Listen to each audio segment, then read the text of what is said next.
Ça fonctionne. Ça va?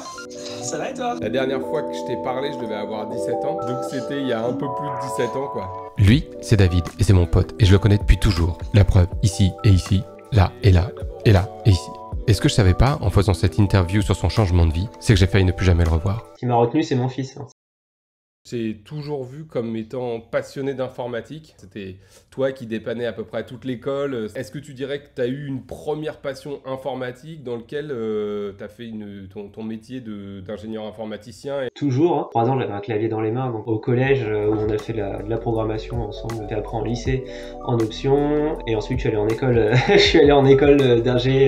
Et là, par contre, je me suis régalé dans les études. Je suis resté dans la même boîte pendant 13 ans. On pouvait pas tellement faire mieux, quoi. Enfin, le bien-être, le vivre ensemble, etc., c'était pas du tout une notion importante. Je voulais être dans une petite structure et je voulais que cette notion d'être petit et de grossir au fur et à mesure, c'était hyper important pour moi. On a commencé à 4 et quand je suis parti, on était 30. Ça a commencé à grandir et à devoir mettre ces règles managériales et je me retrouvais de plus en plus à devoir appliquer des règles qui me convenaient pas, hein. Si tu l'acceptes, t'es triste tout le temps. Et moi, j'ai failli aller jusqu'au burn-out, à être sous antidépresseurs, etc. Donc, pour faire plus de rentabilité, gagner plus d'argent, etc. Avec des projets, des fois, tu bosses 1 an sur un projet.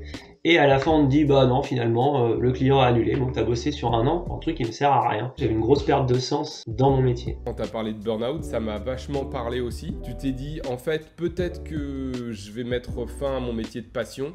Mais moi, je me rappelle très bien, le moment où j'ai pris la décision, j'étais en vacances en Espagne, et j'ai dit à Virginie, c'est bon, j'arrête. En fait, ça s'est passé en 2 ans à peu près. Mon épouse Virginie, qui était en train de monter un projet un peu fou, où on devait faire du numérique pour des seniors, qu'elle avait besoin de créer un soft sur tablette, etc.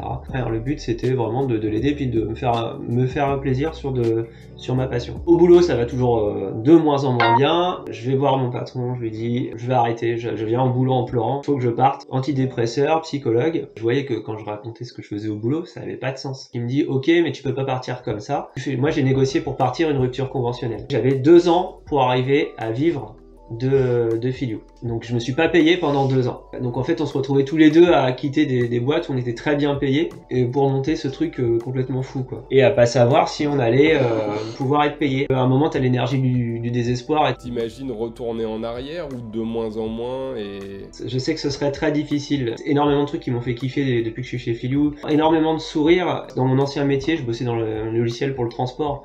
J'avais que des gens qui gueulaient en permanence au téléphone. Fallait que ce soit fait pour hier. C'était que tu pouvais te faire menacer, etc.